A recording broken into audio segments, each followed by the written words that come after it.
Why I regret my years as a tanning addict. May McMullan spent years under sunbeds and sunbathing on holidays. Then she developed skin cancer and realized her desire to be brown had put her life in danger. I was a tanning addict. Being brown was being me. If I wasn't tanned, then I didn't look like me. Silly, I know, but that's just the way I felt. Having a tan made me feel better about myself. I used to say it was like a tonic. It made me feel more confident and more healthy. In reality, my overwhelming desire to be tanned couldn't have been more unhealthy. I don't know where that desire came from. I was always pale throughout my school years. I don't have an addictive personality. I just think sunbeds have the power to make you feel good. And I know serotonin, the happy hormone, can be released when your body is exposed to sunlight. From about the age of about 16 I started using sunbeds. First it was once a week, then twice, then I got to a point of using them every day. I admit I became addicted. My parents tried to tell me that I was damaging my skin, but I never thought about the consequences. I used them for about 10 years, going to a variety of salons and also hiring them at home. It was my choice and I'm not blaming anyone for what happened to me. But I was never given an informed choice.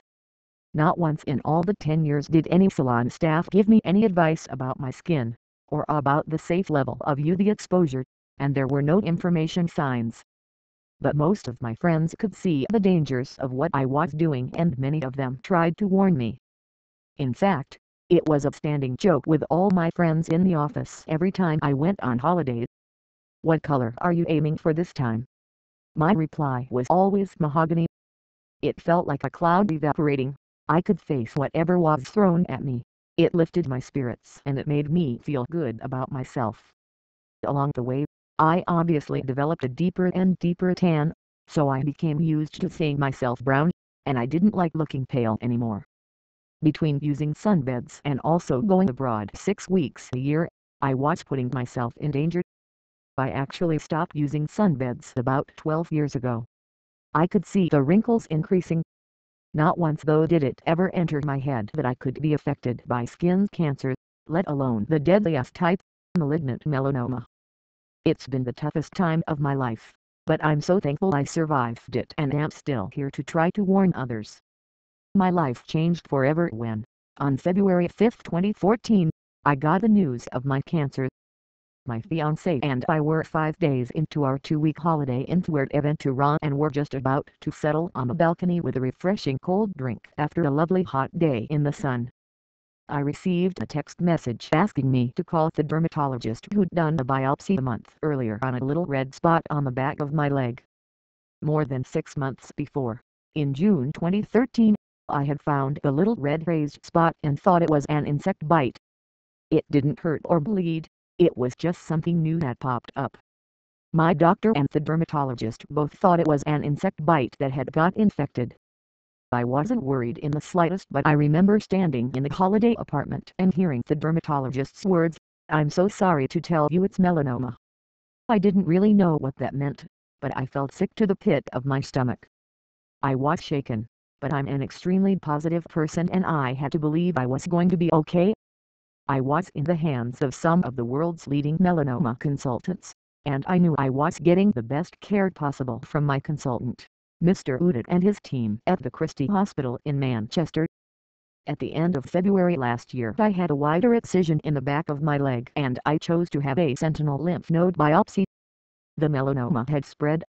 I had to have all the lymph nodes cut out of my right groin and I also opted to have some removed from my pelvis laparoscopic. On June 4, a week after major surgery, I was told that no more melanoma was found. I hugged the consultant and thought, that's it, I can't get on with my life. I should have been jumping for joy, but this is when I came crashing down and started to worry about what else was going on inside me. Anyone who's had a cancer diagnosis will know that it doesn't just attack a certain part of your body, it affects every part of your life and your loved ones. I lost all my confidence. I didn't want to spend a minute on my own.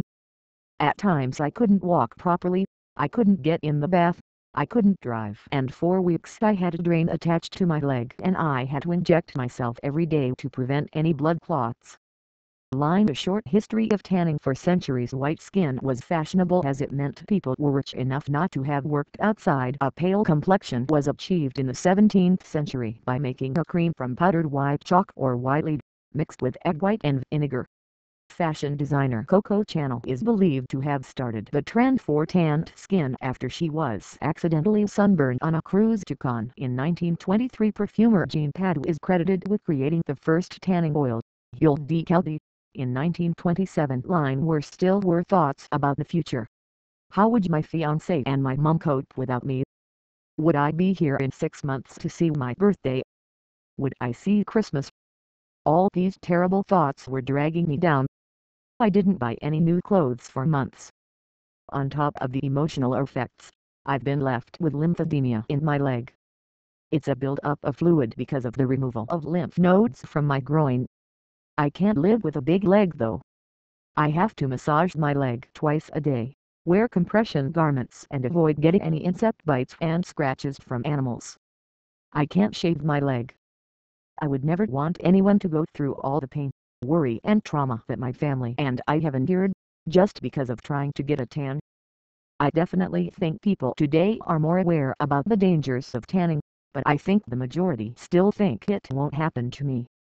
There are still around 3,000 tanning salons across the UK, and only 20% of them are regulated by the Sunbed Association (TSA), who do suggest limits on exposure. But who regulates the remaining 80%? The tan's not worth it, especially if, like me, you have fair skin, and you're prone to burning. While making the documentary for the BBC about my experiences, I was able to convince a young woman called Jess to give up using sunbeds. Jess was much like me. Being brown made her feel better about herself and she never thought about the consequences. At just 19, Jess had already been using sunbeds for 4 years, up to 3 times a week, and she used them free because she worked in a sunbed shop. After finding the little red spot on the back of my leg, it was 3 months before I went to see my GP. I dread to think what might have happened if I'd left it any longer. I would urge people that if a mole changes in shape or color, gets bigger or like mine, something new pops up, then please go to the doctors. Please don't bury your head in the sand. The sooner you catch it, the better chance there is of a successful outcome. Thoughts of having melanoma are with me every day, but I'm determined not to let them hold me back. Laura without a tan embracing being pale. I've also had the confidence to go abroad again. It was a big test for me, but after overcoming my initial fear, I was able to relax. I now put on Factor 50 sun cream half an hour before I go out, and I cover up from head to toe. Frankly, who cares what I look like? I totally avoid the midday sun and I now sit in the shade. I even take my own spray tan on holiday with me. I can't still be mahogany, but now I fake it. It used to be that I couldn't feel like me without a tan. I still feel a bit like that today. I sometimes struggle in accepting the way I look. I'm completely pale, but I use a spray tan on my face to give me that healthy glow. There is no way I will ever sit out in the sun again. I just have to accept who I am and how I look.